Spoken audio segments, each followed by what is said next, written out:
And that's how that desperate romp in the bedsheets cost me $1,000. And we're live. You are now listening to Radio Rufus. Hello and welcome back to the sweatiest podcast on the internet.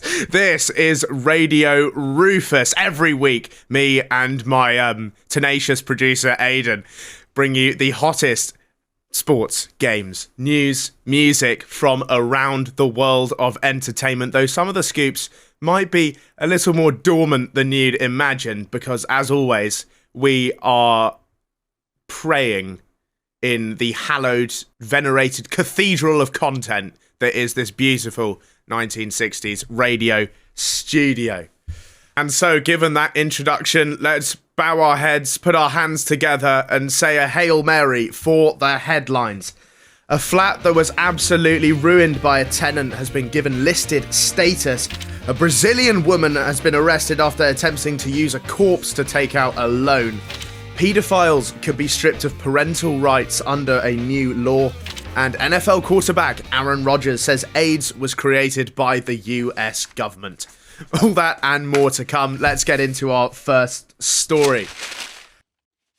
The ground floor apartment of a semi-detached suburban hellhole in Oxton, Merseyside, was decorated by artist Ron Gittins, who rented the place for more than 30 years. He passed away in 2019, although his unique decorations will remain on as part of a community campaign to register the building under Grade 2 listed status. During his occupation of this place, Gittins crafted fireplaces in the shape of a lion and a minotaur, fashioned a Roman altar in the kitchen, and painted the walls with floor-to-ceiling Egyptian, Greek, and marine-themed murals. He's done a lot of interior design, let's just say that. We've got the photos up here so we can just take in the constructive beauty that he's managed to create here.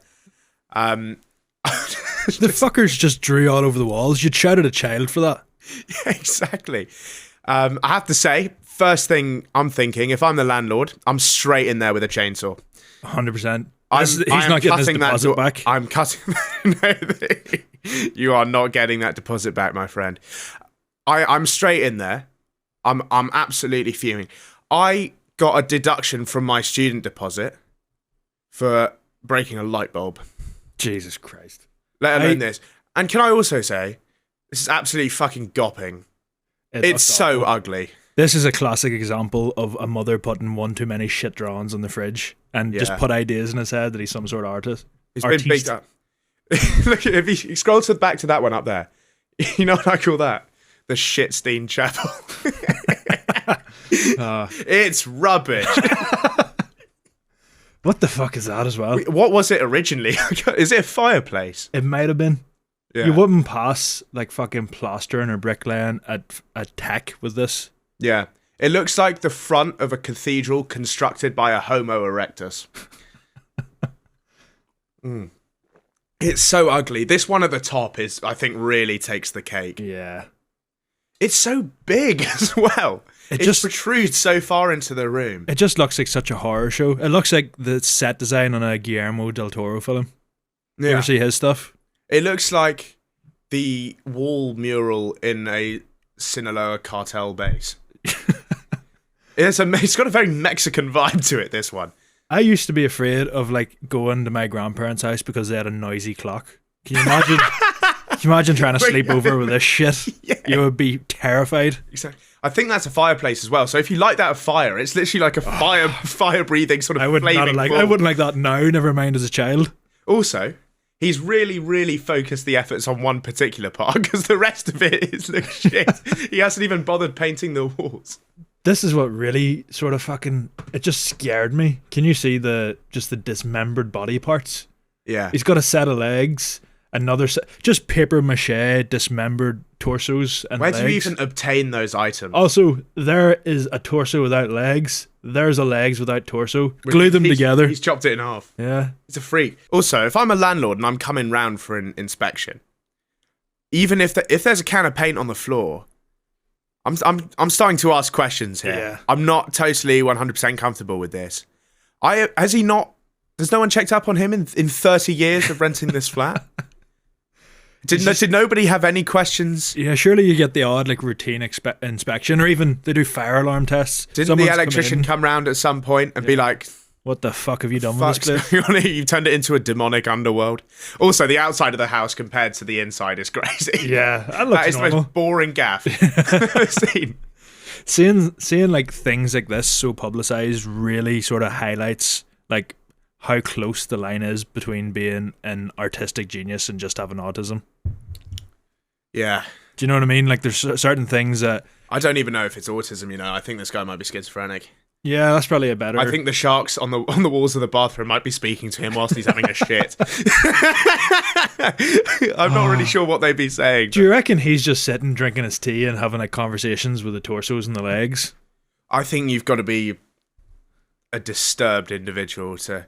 I just wouldn't feel comfortable in this house. I imagine coming back pissed after a night out and you got to look at all this shit. Imagine being high and coming into this house. You would be freaking out. Have you heard of the subreddit Awful Taste But Great Execution? Don't think so. Where there's things that are like really, really terrible, like naff taste. Yeah, Someone's yeah. done a really good job on this. I think this could fit into the category awful taste, awful execution. Because it looks shit as well. He hasn't even done it particularly well. Yeah. And he had 30 years. There's going to be so many pretentious pricks in the comments being like, oh, you just don't understand art. We do. It's fucking shit. This is awful. Yeah. It's like when I went to the Tate Modern and one of the exhibits was a piece of paper stuck on the wall. I hate that. Like, see modern art where someone just flicked a paintbrush at a wall and be like, this sort of signifies my depression over the years. You're like, no, it doesn't. It's Even so, I'd rather have paint that in my house than this. Yeah. This is gopping. Mr. Gittins, it says here, only allowed a handful of people inside the home during his lifetime. That doesn't surprise me. I'd be shitting bricks if that was me. I'd be like, no, don't tell anyone. Don't tell anyone. I'm also pretty sure the handful of people have been fucking absolutely Yeah, they've been butchered. put into the fireplace through the lion's mouth. Yeah. When his niece Jan Williams visited after his death in 2019, she made saving the flat, which has become known as Ron's place, her mission. I'm not on board with this mission. burn that thing to the ground. Yeah. She said he had created his own fantasy world in a rented flat. Ah, so he is a delusional schizophrenic. You hear of people whose landlords won't return the deposits because they've left a blue tack mark on the wall, and he had created a whole Minotaur fireplace. Yeah, it's against the rules, man. This is not... There's no way the fire code is approving this. Yeah. There's absolutely no way. In my first year flat, they left like this absolutely mangled Coke fridge that just didn't work in our hallway. We reported it, being like, here, can you move this? It's right and it's so in the way. And at the end of the year, they charged us for removal of the fridge that wasn't even ours. Yeah, that's And classic. he's getting fucking away with this.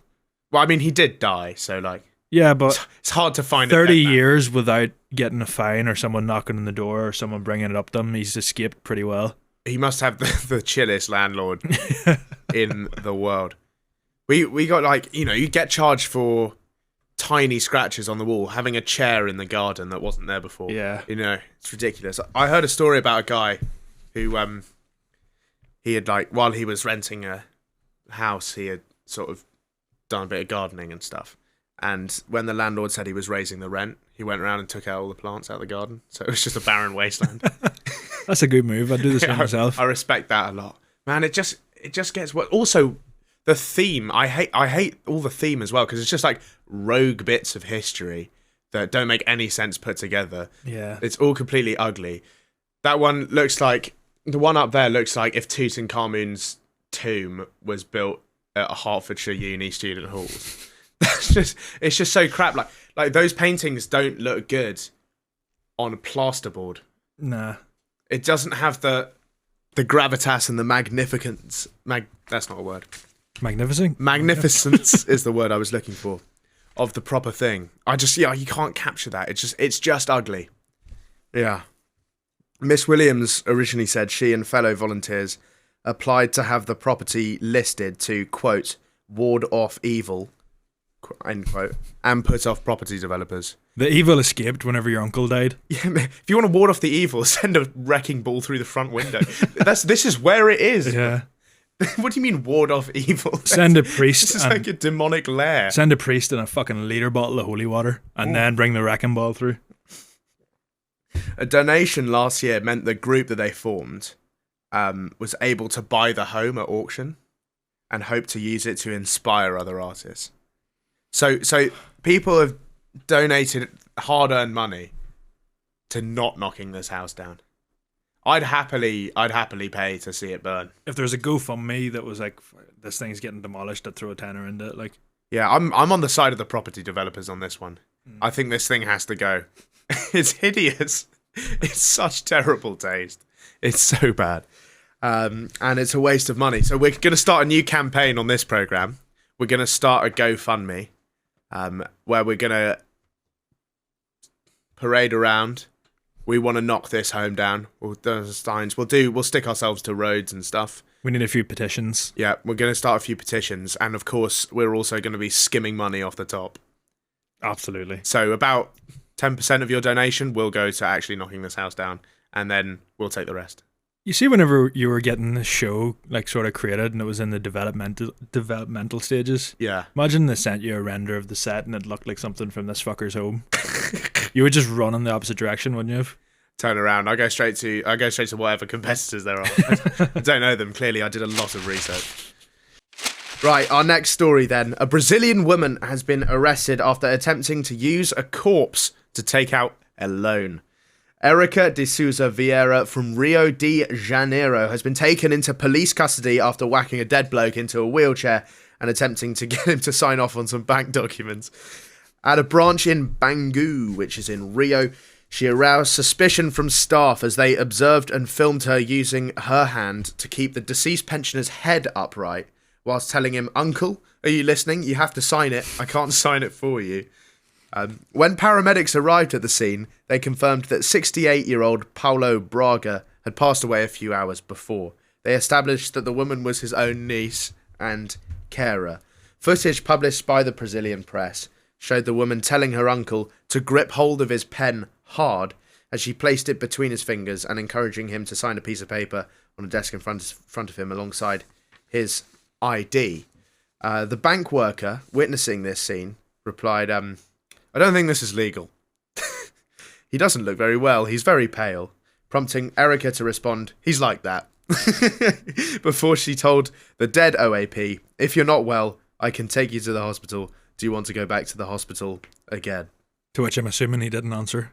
No, it was a unsurprising silence. Yeah. I mean, he was never a chatty guy anyway, but these days he's really, really quiet. What was she expecting though? Like, surely the second the bank teller asked for like a signature and takes a pen out, that's whenever you dip. Instead, she's like asking him to sign it. Is she expecting him to just resurrect and sign the paper?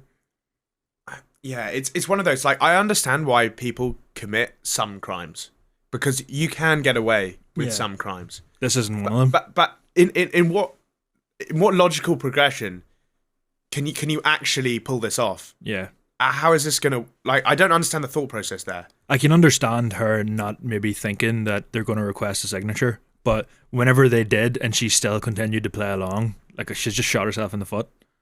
Yeah, I don't get this at all. And also, local reports have said the loan was for 17,000 Brazilian reals, which is only 2.5 grand.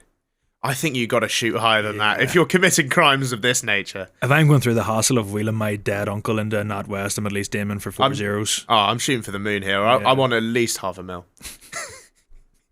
I just know the net worth of all my uncles, and I'm not getting anywhere near that. Rounding them up, killing them, taking them to the branch, whipping out 50 quid. The fact that this is apparently, well, this was the uncle's carer as well. Like, I don't have much faith in how well she looked after him whenever he was alive, if this is the treatment he's getting after dying. Yeah.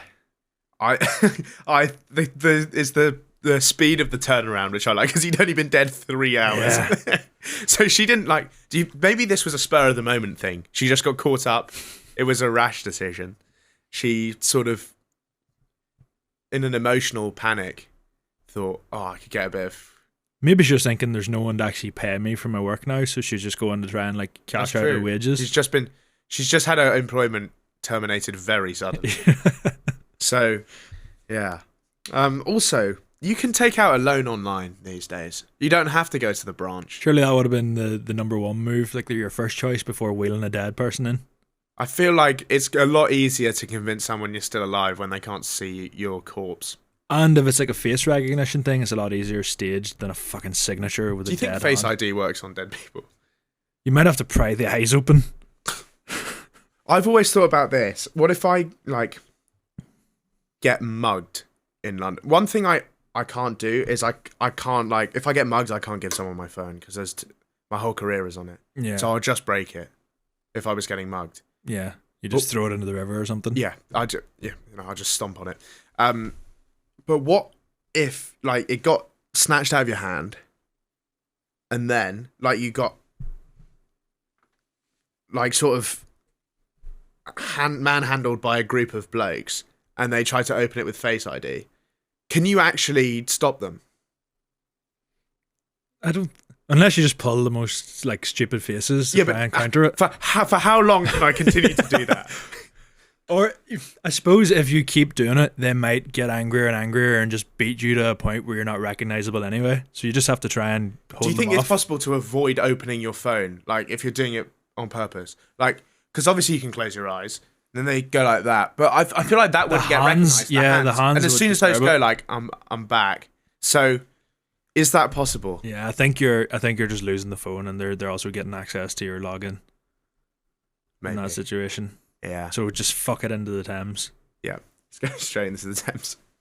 But anyway, Erica, hope you get the money and keep on hustling in the cruel world. Our next story then. Pedophiles could be stripped of their parental rights under a new law. Now, like Adam 22's girlfriend, I'm going over to the BBC. Nonces could be barred from having children thanks to new legislation tabled by Labour MP Harriet Harman. Paedophiles convicted of crimes against children can now be banned from seeing their own kids after a case in which a mother spent £30,000 in legal fees to prevent her daughter from kicking it back with her kiddie-fiddling father. Ridiculous story. Surely this is just one of those things that should go without saying. I thought this was a law. Like, yeah, surely this is not new legislation. If you touch kids and find yourself having urges around them, maybe being a parent isn't the smartest move. No. But it's also, if you think about it, if you're like a tactically minded nonce, you're aiming to have as many kids as possible. Because you don't even have to leave the house. Tactically minded nonce. Do you know what I mean? Like, you can keep it in the home. You don't have to leave the house. Like, it's keeping it in the family as well. The Fritzl technique. Yeah, like some homegrown noncery. Yeah, the basement dwellers. Yeah, it's an interesting one because if you're a nonce, you're obviously attracted to kids, but that doesn't necessarily mean, like, I'm attracted to adult women. Yeah, but you're not attracted to all adult women. Yeah, yeah. Like, I'm not into incest though. Yeah. So, like, true. Yeah. Does it? I wonder. I don't know. I don't think pedophiles are that morally sound though. Do you think they'd operate on a code of conduct? I don't think so, nah. It's an interesting one, because, like, so just because you're a paedophile... Right, just because you're... What I'm saying... And I'm not trying to, like, defend paedophiles here. What I'm saying is, just because you are a paedophile doesn't mean you want to shag your own kid. Yeah. It's... You know, that's not necessarily how it works. Do you think paedophiles, like... This is such a conversation. But do you think paedophiles look at the odd child and think, a bit of a munter, don't fancy him? Ginger ones, yeah. Or do you think they're choosy? They're only going for hot kids, is what you're saying? Yeah, like they're just like... That's crazy talk, of course. We don't support any of this stuff. Nah. Just the fact that it's for the people listening at home. We are on board with this new law. We agree with it. Yeah, the fact that it's not already a law is absolutely astounding. Yeah. So I can't believe that this isn't the case already. But also, it's never occurred to me before this. I've never thought about this. Yeah. Ever. So it's a weird one. Maybe it just doesn't come up that much, but there must be a lot of paedophiles with kids. Any of those videos where you see like that Facebook sting operation whenever they're going and like hunting down some fucker outside a park that are trying to meet up with like a underage child, it's always the case where they're like talking about what their wife and kids are going to say and how they're going to lose their job and their family. They always have children. So on a statistical basis, paedophiles are not into their own kids. Hopefully not. You'd hope not. Yeah. Although, of course, there are The rare few. You wouldn't trust a paedophile changing your child's nappy, like. No. Yeah. So I I wouldn't can want see- Prince Andrew to babysit. Let's just say that. You can see any mother campaigning for this. Like, you can see why. Yeah, I think genuinely, all jokes aside, for a serious moment on the podcast here, this is a triumph of progress. It and it is. should be hailed as a fantastic step forward. And we're absolutely all behind it. I've done a bit of digging and I found some other laws that were only sort of introduced or repealed surprisingly recently. Just like this one, which is surprisingly recent. So Ireland, firstly, going over there, you've been there. Once or twice. So Ireland legalized blasphemy in 2020. I remember that happening. You know the most mental thing about that? It was only like 60% of people in favour of abolishing it. So it wasn't, it wasn't like a landslide. So before 2020, slandering the Lord was a genuine offence. Yeah. Nobody had been like actually jailed for it in like 150 years, but it was still a law. It's crazy. Another thing, the fact that blasphemy was still legal in Ireland only a couple of years after gay marriage became legal. Yeah, right. It shows where their priorities were. Is in Ireland, are people actually that religious though? You get old Or is people. it groups? Yeah, old people, but generally speaking, like especially younger people coming So I up, feel like every Irish person I've met, I can give less of a fuck, to be honest. there's some people that are just fucking hardcore religious, but very few and far between. I don't know too many of them. But it's all baked into the laws that they have to sort of unwrap them. Yeah. And get them out, yeah. Like there's certain places where if you tried to open a shop on a Sunday, there'd be a fucking World War III. But there's also the majority of people couldn't give less of a shit. Yeah, yeah. But it is funny that, like, in a free country like Ireland, you couldn't say... Holy Christ, Jesus Christ. You couldn't say, like, oh, fucking hell.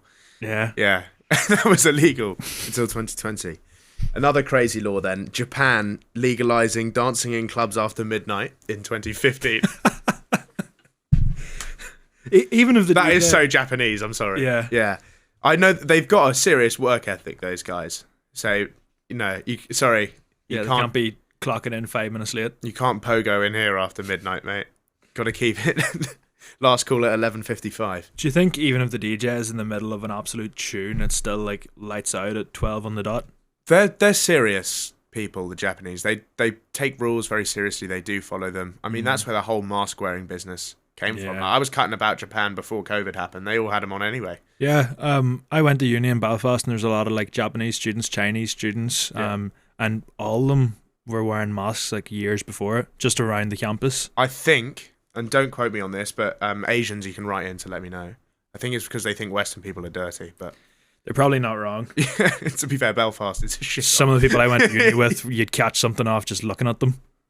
Yeah. So this is crazy that it was. So clubs were totally legal. Clubbing is legal. Agree with that. But only until midnight. Yeah. Until 2015. I feel like surely, like, what about all the Wall Street bankers on business trips in the 80s going to Tokyo and like railing cocaine in the red light districts? Like, There must be a few like underground places, like members only clubs. what the Yakuza have been doing shit like this for years. Yeah. So God knows that. But well, hope you're enjoying boogieing, all the Japanese people out there. Another one, Germany legalizing homosexual contact in 1994. This just surprised me because it's Germany. They love that sort of shit. Yeah, all the nightclubs, especially in the 80s, 90s, were fucking doing it way before it was legal. What do you call that one? Berghain. Yeah, It's where people get like That's- pooed on and stuff. that's where like Freddie Mercury was kicking about. Yeah. And That it's was only It's like one of the main spreaders of AIDS. that might be where he got it. It actually probably is where he got it. Yeah. I don't want to speculate, but if I was a betting man, then You'd stick your money in Berghain. stick my money on Berghain. Yeah, absolutely. Like that really surprised me because like Berlin especially is just a sort of homosexual like hub. It's a hotspot for homos. Like there's basically Mecca if it was exactly the opposite.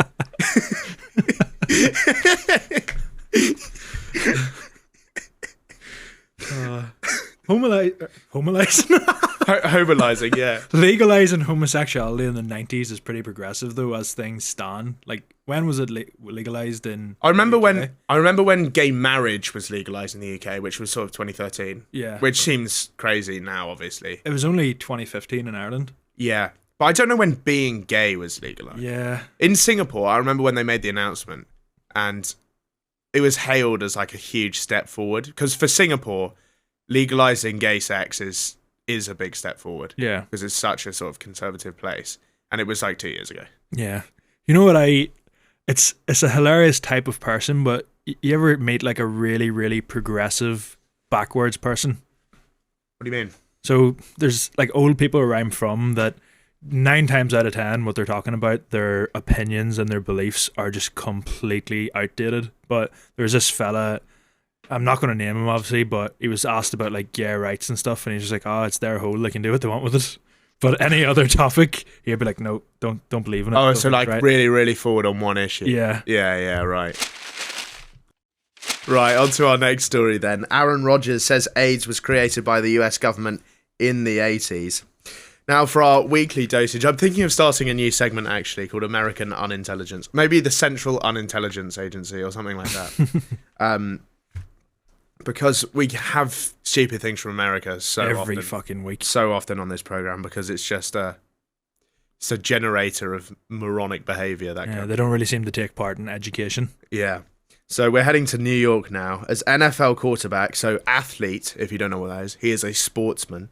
Aaron Rodgers has delivered an exceptionally well thought out and extensively researched theory of his. This is the same man who is not only a steadfast anti-vaxxer, but once also falsely insinuated that Jimmy Kimmel was pals with Jeffrey Epstein. Which, like, there's a huge generational divide there. I'm not sure they'd have much in common. I don't see how they'd be pals, really. You got to be older than that. Yeah.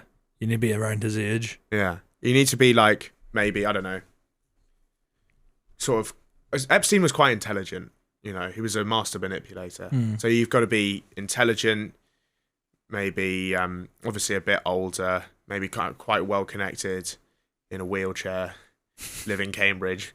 You know, you've got to have certain things to be involved in this. So Aaron Rodgers' new hypothesis is that the US government invented AIDS in the 1980s and introduced it to society deliberately. So it wasn't Berghain? No, so it wasn't Berghain. Right, okay. Apparently. Really doubt that. His main fixation in this theory is that there's really only one type of drug used to handle AIDS. Obviously, you can't cure it, but you can sort of tone down the symptoms. It's called AZT. And Rodgers basically postulates that Anthony Fauci, the COVID era, that was his peak. Like, in COVID, he was popping Fauci, wasn't he? In the 80s, he was tasked and given $350 million in research funding to specifically manufacture a virus with only one helpful antivirus. Then the supply of the single drug could be controlled by Big Pharma to make massive profits in a corrupt scheme involving the government skimming some money off the top. Maybe. What do you think about this? It reminds me of the days whenever not everyone had smartphones and people just said shit and there was no one to like pull up an article in Google to disprove it and call him a stupid prick. Yeah. Also, like I've rewritten what he said there, because what he said is basically sort of unintelligible rural American garbage. Yeah. So I've written that from the absolute stream of diarrhea that came out of his mouth on this podcast. You had to add some sort of sense to it. Yeah. And I don't believe that this is true at all. I mean, I'd really lose my faith in humanity if, like, the government concocted AIDS. I think AIDS is real. I'm going to go out there and say it. I believe in AIDS. That's a big shout. Yeah. But I do have questions about AIDS. There are still some sort of mysterious origins. I don't think it was created by the government, but obviously it doesn't come from humans. It comes from monkeys. Yeah. That's so. Who shagged the AIDS monkey? Have you got anyone in mind? Freddie? Michael Jackson liked monkeys. No, but he didn't die of AIDS. Yeah, that's a good point. That's the first thing I'm looking at. They need You have to add it or have something. AIDS. Yeah. I was just thinking, AIDS came about in America in the early 80s. Bubbles, the monkey, came about in the early 80s. That's the one correlation you can think of. You think Bubbles, the monkey, is the AIDS monkey? He might be. So who shagged Bubbles is what we're wondering. So we've established that it wasn't Michael. I don't think so. I think you have to die of AIDS. Yeah. But I can't think of anyone else who died of AIDS, so I have to say, unfortunately, it might be Freddie Mercury. Yeah. Who else has died of AIDS? Eazy-E, but that was like a long time after. Yeah, it was in the 90s. Yeah. He came late to the game. I was about to say Princess Diana there, but that's not right. She hugged the people with AIDS. Yeah. She didn't have AIDS. Also, another flaw in that, not only the fact that obviously Michael didn't have AIDS, but Yeah. the monkey would have been a baby at that time. Although at the same time, with Michael's alleged taste in children, I don't think he'd have discriminated He wasn't against the worried age about gap. Yeah. Yeah. I've done a bit of research into this, and it comes from sort of sub-Saharan Africa, the Congo around there. That's where humans were interacting with monkeys carrying the virus. And there is a train of thought, there is a school that says someone might have eaten the AIDS monkey and got AIDS that way. I've read before as well that it was someone like butchering a monkey and the blood got in the cut, got infected, got AIDS. So maybe the real question is who scranned the AIDS monkey? That's not as good a question though. No. There's a few options. Someone shagged the AIDS monkey, someone ate the AIDS monkey, or someone got shagged by the AIDS monkey. Are the three options. And I like number 3. Yeah. But I'm not sure. So let me know. If you're patient 0 of AIDS, write into the podcast and we'd love to have you on. On to our next segment then, Snatch of the Day. This is our sports round where we bring you weird and wonderful athletic endeavours from across the globe. Today we're covering the Toe Wrestling World Championships because a modern athletic hero and toe wrestling legend, Ben Woodruff, granted an interview to The Guardian last week, a very interesting interview, giving a rare and thoughtful insight into the life and mindset of a true champion at the top of their competitive prime. We've actually got a clip from a championship a few years ago, so audio listeners, if you'd like to switch over to the video version now, you can enjoy this along with us. Let's hit play on that bad boy. We are stepping into major fetish territory now that I women are was going to involved. say this is hugely pornographic in a really off-putting way. Yeah, there will be some absolute basement-dwelling perverts tuning into this. The referee's fucking enjoying it. Yeah. Look at his face, mate. He also doesn't look like a fourth official. No. He looks like someone that gives you... I'd be worried if I turned up to a sports fixture and the linesman was wearing a cowboy hat. Yeah. He looks like someone that would give you a quest whilst on like an acid trip. Even he looks like hands-on. He looks like someone who Suella Braverman wants to kick out of the country.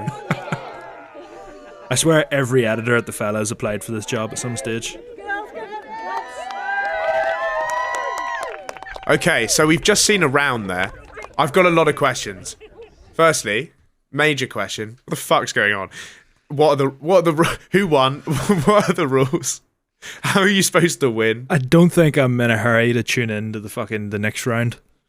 Yeah, remember when we said we'd go to the Gravy Wrestling World Championship? Yeah. I'd rather go to that. 100%. That looks fucking riveting. I reckon it would smell a lot better. There's also, it's drawing a crowd of what, about 12 strong?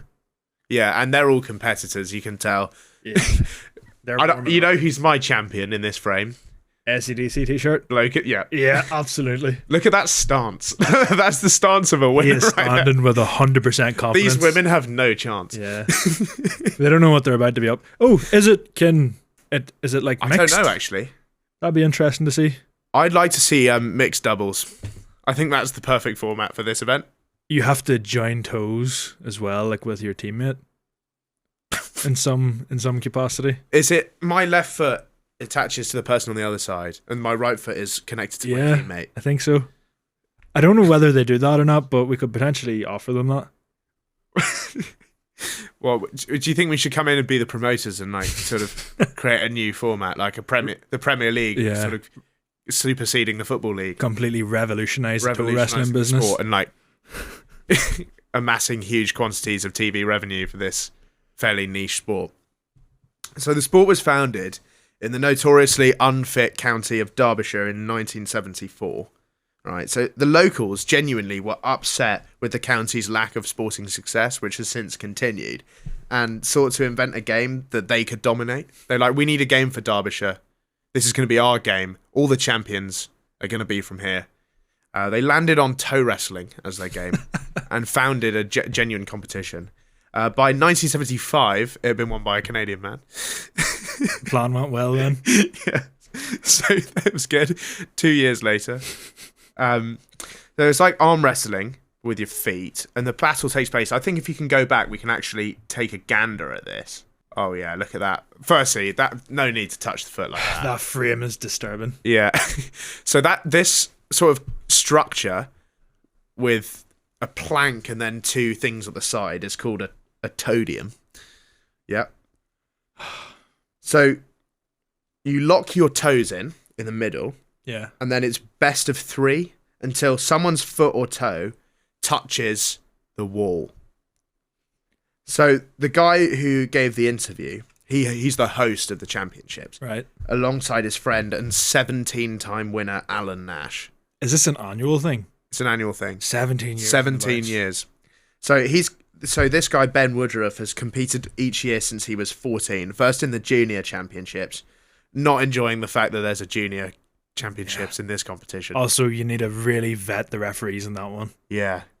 Maybe we should introduce some new legislation saying that any convicted paedophiles can't referee this tournament. Yeah, that also should go without saying. So first in the junior championships, then later in the adult category. Some matches last for up to 2 hours. The fuck are they doing? Playing footsie. 2 hours that's really got to hurt. Yeah. After a while, you get some serious blistering, You bruising. cramp up as well. Yeah. It's a really awkward and unnatural position to sort of be in. I imagine as well, like this referee, with how hands-on he is, he seems like he's an unnecessary stickler for the rules just to get as much contact with the feet as possible. Like any chance he gets, he's like repositioning it, moving it. I bet this guy waits till the last second of added time to blow that whistle. Yeah. So there are 10 to 20 competitors. That figure doesn't surprise me. It's unbelievable the strength that some people have in their toes, Ben says. Is it? It's not something I've ever questioned. I guess if you spend all your days training for it. Yeah. So, is an interesting thing. So Ben wanted to get a advantage in this competition. It's got to be pretty rough if your best mate, who you grew up together playing the sport, is a 17-time champion and you haven't won it yet. That's really got to start eating away at you. It's a tough pill to swallow. Yeah. So to get a competitive advantage, he got his big toenail surgically removed. Firstly, how you get an advantage from that? Yeah. And also, is the removal of a toenail allowed? Surely that's like doping in the the wrestling cheating game. Yeah. Cheating. That's it. He's like Lance Armstrong. Yeah. Even if he does win, it's going to be marred in controversy. It's going to have an asterisk next to it forever and put the game into disrepute. Like Liverpool's COVID Premier League. Yeah. I think I would rather...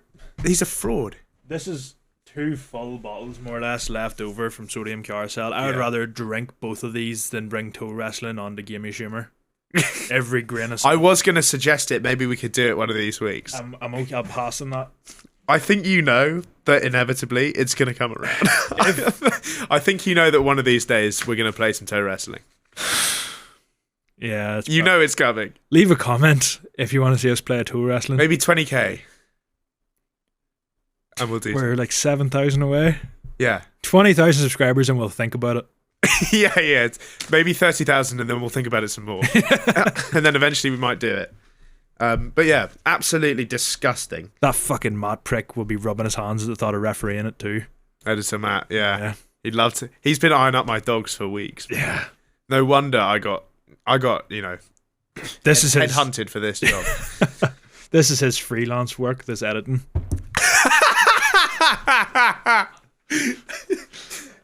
He doesn't even get paid. He just does it for the love of the game. Yeah. Yeah, fantastic stuff. So basically, like last year, Ben Woodruff, after all these years of failure, finally beat Alan Nash the legend and 17th The time legend. champion, overcame it on his 18th year of trying. I mean, that's got to feel really good. I also feel though, surely after 7 or 8 years of getting beat, you might Find a give new up. hobby. Yeah. Also, I don't think I could genuinely be friends with someone if I had to do this with them all the time. You know what my first thought was, especially whenever seeing the kind of like sporadic crowd of just random people. Yeah. You know, whenever you meet someone for the first time and they're like, "Oh, I'm going down to this event. Do you want to come?" Can you imagine it was this? How quickly would you remove that prick's number from your phone? Yeah, it's a risky first date. Yeah. For sure. Yeah.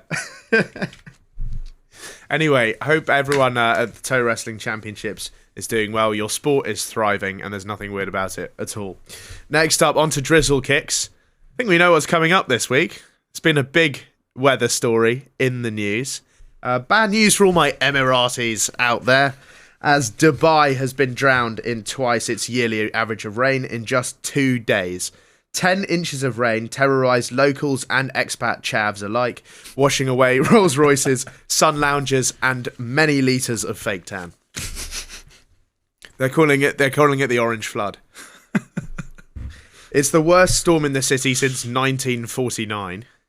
And back then it didn't matter because the oil hadn't been discovered yet, so it was just a village full of random fishermen no one cared about. Just a fucking desert. So this is the one that really matters. Actually, it probably would have been really nice back in 1949. You could have got, They could have done with the water. had a few plants for once. The death toll.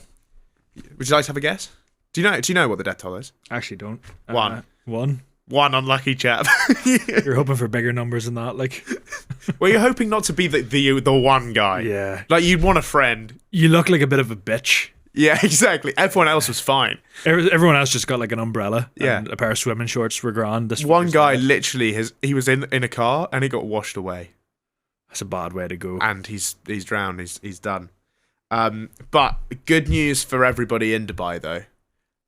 It is looking up. It's going to be sunny tomorrow. That should help things. Yeah. They haven't had a lot of that recently, so it's looking up, and I do think this is just like biblical level cosmic karma for HS Tiki Toki.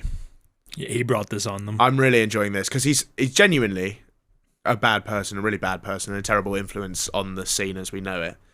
Did you hear about his incident with General G? It did the car crash? The car crash in which he left fellow influencer General G injured on the side of the road. He looked like he was on the ropes. Yeah.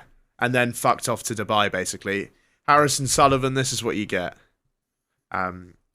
He's had this coming for a while. Yeah.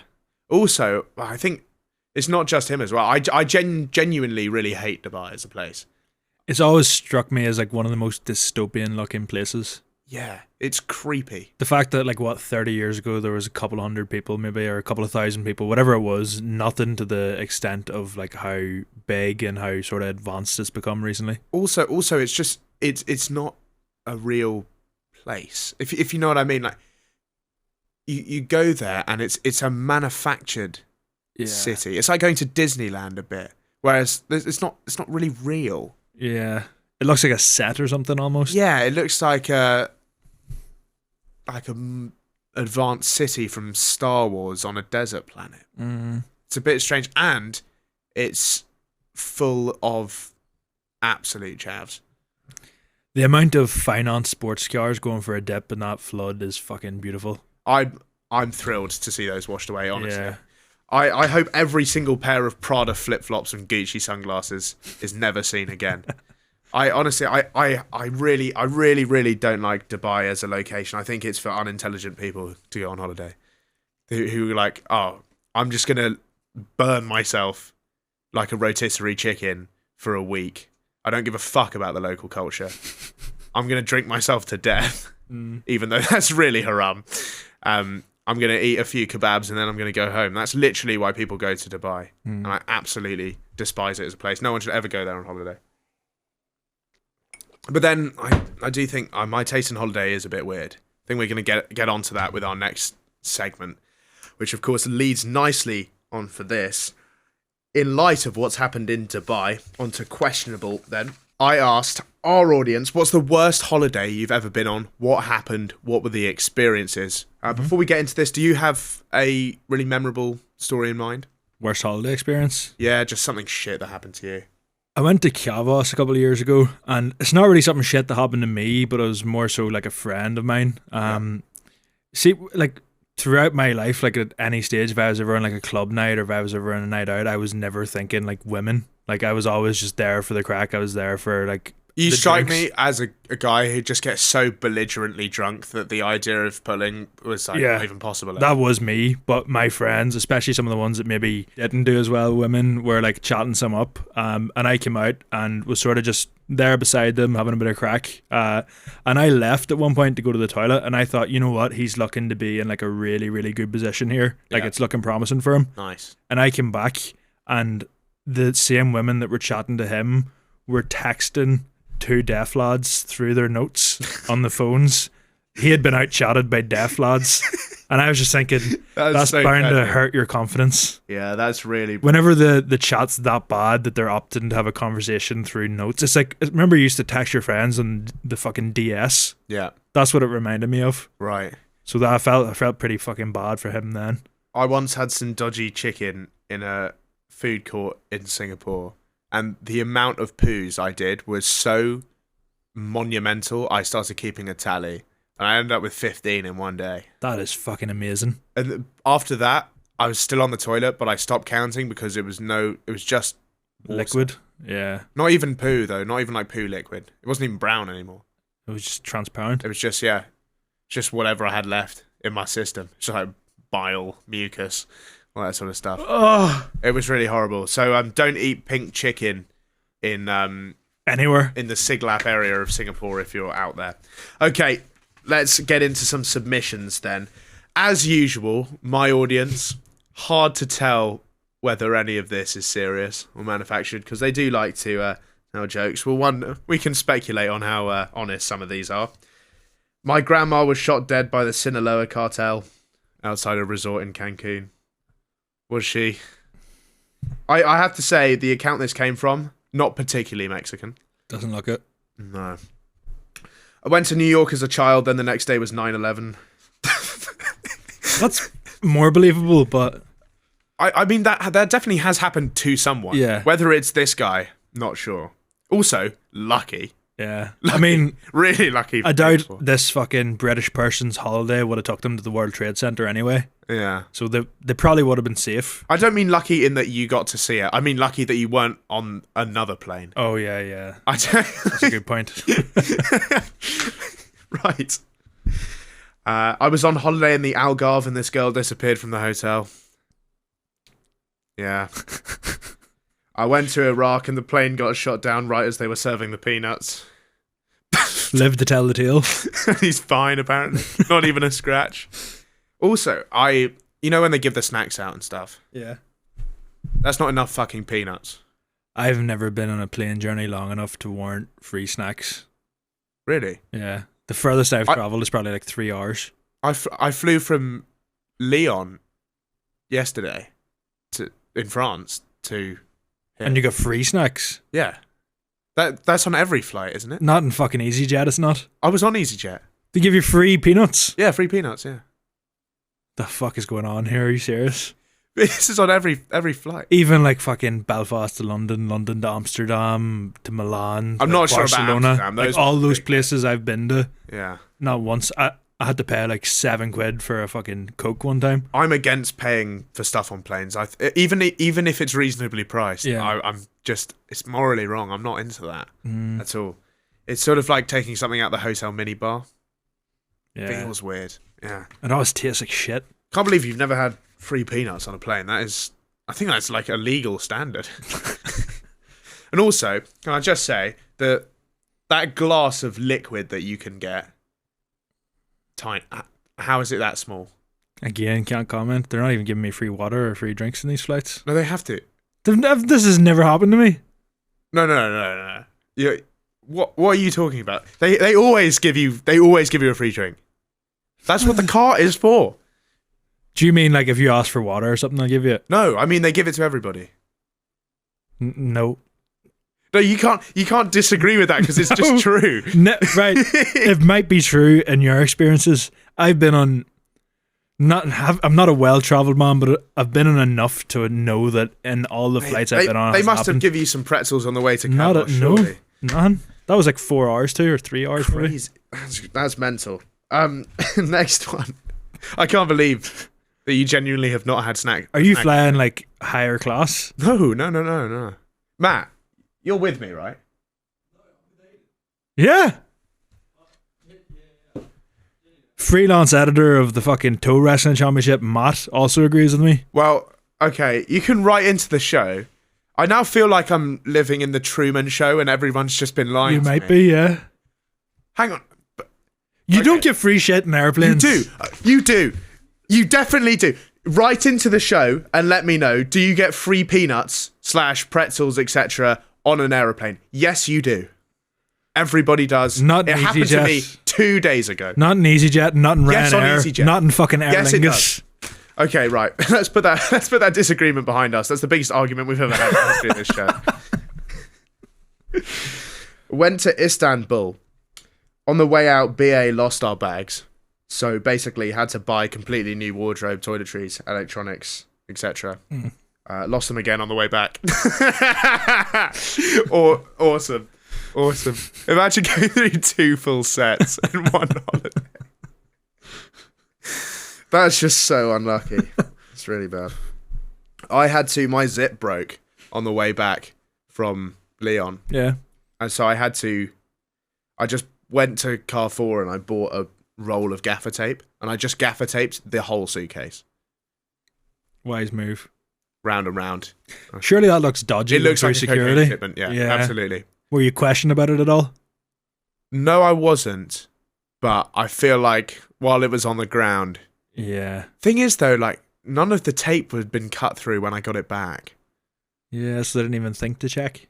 I would also be very wary of a person, even as a bystander, not a member of security. If I see someone walking past with a black taped suitcase, I'm thinking, if he sets us down for a minute and walks away, I'm fucking running in the opposite direction. It's like how they don't have any bins in train stations because people put bombs in them. Yeah, it's a risk for sure.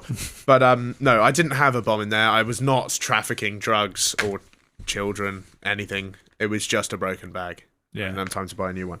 Okay, next one. This is interesting. A cruise with my ex-boyfriend. We broke up 3 weeks before the cruise. Still went? It was 9 days. I got a gum infection on day 2, had to get antibiotics and wasn't allowed to drink for the whole cruise. Then I got COVID on day 8, and the ex kept trying to get back together with me while I was drugged up on painkillers. Firstly, this is your own fault because why are you fucking going on a cruise? Yeah, that is true. You don't have to. Surely you just not turn sell up the stuff. tickets. Yeah. Or don't. Yeah. Yeah, it's just... Even losing the money is better than going on a fucking cruise with your ex. Yeah. I mean, gum infection, unlucky. COVID, unlucky. But it was your choice. You broke up 3 weeks before. Yeah. This wasn't going to be any fun. Just give him your other ticket. Take the other ticket from him. Yeah. Also, it's good. It doesn't sound like a great bloke, to be honest. It doesn't sound like a what, sorry? This guy doesn't sound like a great bloke. The ex. Nah. Keep trying to get back together. Well, she's drugged up, yeah. Yeah. So let us know who that is and we'll report him to the police. Yeah, that's rough, but it sort of is on you. I hate to say that. You made a bad call. Along the same lines, an ex of mine paid for me and his other fiancée to go to the same resort in the same week for a, quote, business holiday. The business was obviously that we didn't know about each other, so the meetings that he was going on were time spent with the other person. Until I caught him out for dinner with her. The other woman and I had a great time for the rest of the trip without him. Have to say, I'm glad that's how it's ended. Yeah. There was no sort of jealousy, shouting, screaming. It's very easy, and you see it a lot where situations where one of the people in the relationship actually didn't know, or the person that's being cheated on didn't know about the other person. So the fact that they've been able to like be okay about it, usually there's a lot of blame, even if they are just completely oblivious. I'm sort of really happy that they've chucked this guy to the curb and just sort of had a girls' trip. Yeah. Which is what's ended up here. But also, hate to say this, I admire the balls on this guy to invite 2 girls to the same hotel for a whole week. It's good time management skills. I've always thought this, like, the idea of a playboy lifestyle, or like being a playboy, like being a, you know, a man about town, you know, a star fucker, if you will, is cool. Like, you know, you're always turning up with like celebrity girlfriends and like all this sort of stuff. That isn't a cool idea. But the reality of living that lifestyle would take such a huge emotional toll on you. I imagine having all these like sort of relationships with random people in various stages of disrepair, and you've got to like repeatedly lie and like gaslight to other people. Like, that's exhausting. So I could never actually do it. God knows how this guy has enough steel to last this week. That sounds like my fucking nightmare. I'd be cracking. Yeah. There's no way I could keep the facade up this long. There's no way. It wouldn't even be something I'd want to attempt. Yeah. Also, it says the wording is me and his other fiance. So has he proposed to 2 women at the same time? Brass balls. Incredible stuff. I sort of really respect that. This is your hero. In a way, well, it's just something I know I'd never be able to do. It's like when you see, you know, someone hit a maximum break playing snooker, and you're like, wow, what an achievement. This guy's at the top of his game. Yeah. Like, there's no way I could ever do this Pull that situation. So the fact that he even attempted it is impressive enough, let alone sort of pulled it off for a few days. I don't know how you can continuously lie so effectively about going up for meetings and stuff on a business holiday. Surely you would catch yourself in a lie at some point. Yeah, that's what I mean. So, yeah, respect this guy. All right, our next one. I'm in Dubai right now. Next one. I went on holiday to Birmingham. Come on, mate. Why? Yeah. And saw a homeless man washing his pants in the McDonald's sink. He was naked from the waist down. There's something more disturbing about someone being naked from the waist down than being fully naked. I know what you mean. Yeah, it looks creepy. A lot stranger. Yeah, it's like, especially if they're wearing proper shirt, like a shirt and a jumper on. It's just kind of hanging down. Yeah, it's That's weird. Strange. Yeah. Also, I don't even want to speculate as to the colour of the water afterwards. Ooh, that's nasty. And the colour of the boxers before. Colour of the boxers before. Yeah, exactly. But it once again, this is your fault for going on holiday to Birmingham, which is not a holiday destination. It's somewhere you call that a holiday? Yeah, I don't think so. It's somewhere you might end up, or you might go if there's something on. You have to go through it to go to other places. Yeah. Yeah. So, just like the cruise girl, this is your fault. Next one, snapped my banjo string on the first night in Tenerife. Next day, the cleaners left us a note with a question mark. My mates still call my girlfriend the red snapper to this day. Awesome. Really good banter, that. First night as well. So you've got a whole ruined week of no shagging. That's a rough one. It's a hard pill to swallow, that. Last but not least, went skiing with the missus. Day 2, she breaks both wrists. Fuck me. Day 3, I get food poisoning. Day 5, the room gets broken into. Day 7, I discover she's cheating on me. Have to say, if on day 7 I discover she's cheating on me, I'm feeling a lot better about day 2. Yeah. I'm thrilled that she's got 2 broken wrists now. So that sort of takes the sting out of it. It softens the blow a lot. However, the food poisoning and the robbery does make it a bit worse. God, that's rough. Flight back was cancelled, so I had to get 2 connecting flights. Oh. It doesn't get much worse than that. I feel for that man. Absolutely hilarious. I feel so bad for him. Oh.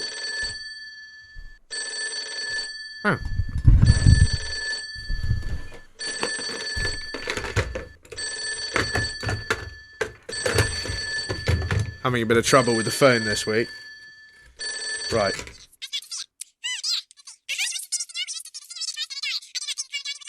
Oh. Yes. Wow. Oh. Can't believe it. Thank you, mate. Cheers. You'll never guess who it is. It's bloody Mafatma. Back again. He's made his return. I've just had some news come in from our American correspondent, Mafatma Gandhi. live at the Lorraine Hotel in Memphis. This is today's news. Today, of course, being the 4th of April, 1968, at roughly 6:01 p.m. CST. Civil rights activist and former ropiest hairline in the world award winner Martin Luther King has been murked. Allegedly, he was ripping a ciggy on his hotel balcony when an unidentified gamer peeked him and one-shot him right in the jugular. The sniper is yet to be apprehended, but authorities have stated that the attack might be racially motivated. Might be. Might be. I wouldn't jump to those conclusions myself, obviously. I think it might have been random chance. They were so badly trying to take him out for so long. US President Lyndon B. Johnson, whose nickname still reminds me of a Spanish blowjob, LBJ, of course, in his usual articulate manner, has issued a statement. He said, "That's peak, bro." And Senator Robert F. Kennedy has paid his respects, adding in his message that, quote, "Nothing like this will ever happen to me." Yeah, I suppose if you think about it, we've had John F. Kennedy, we've had Martin Luther King. I'm pretty sure fucking Malcolm X got iced at some stage. Surely the last assassination of the 60s. You should. I think we've had enough. Yeah, Robert should be grand. He should be chilling. The chances of 2 assassinations in the one family are pretty slim. Absolutely nothing to worry about. No. The hospital has also issued a statement saying that he wasn't in the greatest of health when he died. They're not saying he didn't get shot, but they are saying that he had the heart capacity and function of a 60-year-old man at the age of 39. Jesus, didn't know that. They said he might have had a stressful job. They said maybe there were work pressures on him. Maybe a few slight ones. Yeah. It definitely put an end to all his dreaming anyway. That's a rough joke. I'd like to apologise to the estate and family of Martin Luther King there for that joke. But you can't deny it was structurally grand. It's really, really solidly written there. Maybe they'll appreciate that. So maybe you'll appreciate the comedic sort of architecture of that bit. Yeah. Also, at the end of the wire, Mafatma has written, his words, not mine, "It definitely wasn't me. Trust." Just clearing his name. Just getting that out there. And also that there's nothing suspicious, that he knows exactly where it was and exactly what time this occurred. Good point, actually. He's just a good reporter. Yeah. Very good at his job. Very good at his job. He's also got really into guns recently. Has he? Yeah. I've been down the range with him a few times, actually, when I'm out in America. He's a good shot. Interesting to hear. But no correlation between that and the story, you reckon? No, I don't think so. Yeah. I saw a photo of him whenever I was like researching this. I didn't realise how bad the hairline was. Oh, it's a ropey hairline. Yeah. There's a reason he got that award. His hairline was more backwards than the stance on black rights at the time. Yeah, it's really rough. I've seen bald people with better hairlines. You're safer shaving it off at that stage. He's reminiscent of Chunks. He's sort of like... He's like Chunks if instead of racism, he played FIFA. Martin Luther King, isn't he? Martin Luther pinged. just non sequitur jokes. Just coming in. Now, we move on to Gamey Schumer. This is our games round where we play fantastic games, but always put a little spin on it. Today we're playing an absolute school classic, I think, Shag, Marry, Kill. Although it's the Radio Rufus edition. Do you have some selections for me? So I've picked 3 names. I think it's a really good one. So first up, we've got Ellen DeGeneres. Oh. Second up, Jada Pinkett Smith. Yeah. And third, James Charles. Oh, that's really tough. Yeah. I mean, Charlie's dead straight away. Don't have to think about that. I don't swing that way, but also I put him at the end of my personal human centipede. I want him behind me. Yeah. With Ice Spice in the front, me in the middle, and then James Charles at the back. That's Ice. how much I dislike this guy, so he's got to die. I thought you were basing it off his potential rimming ability. That too. Yeah. Yeah. But also, I'd want him to eat the poo. If you think about it, like, they're all insufferable twats. That was my rationale Yeah, behind that's this good. list. But I suppose James would know his way around a cock a bit better than Ellen DeGeneres. If you think about it that way, I'm pretty sure Ellen's lesbian. Ellen seems like she's stingy with it, if you know what I mean. Like, I don't think she's given a lot. She's a Yeah. taker. I think I'd have to kill Ellen. I fucking hate Ellen. That does mean you've got to shag James Charles. No, Jada Pinkett Smith. Oh, it's either shag Well, Jada. you can't marry James Charles, mate. I can't marry Jada Pinkett Smith though. Look what she done to Will. Okay, I'll be honest. The only thing I know about Jada Pinkett Smith is that she's bald and get my wife's name out of your mouth. Yeah. That's all I know. I've never seen anything she's in. I know nothing about her, and for that reason, she's getting married. Yeah, she is the only straight woman on the list, but with that buzz cut, like, it's not doing a lot for her. Yeah, but it's not like Ellen's got a top tier trim. Like, Yeah, let's be that's honest. true. None of them do. No. And Ellen's definitely done more strumming than pulling in her time. Oh yeah, she's nasty on the guitar. You're right. Yeah. I'm killing Charles. I guess I've got to shag Ellen. Also, that's an anecdote for the ages, isn't it? Yeah, it is. Ploughing DeGeneres. That is true. Yeah.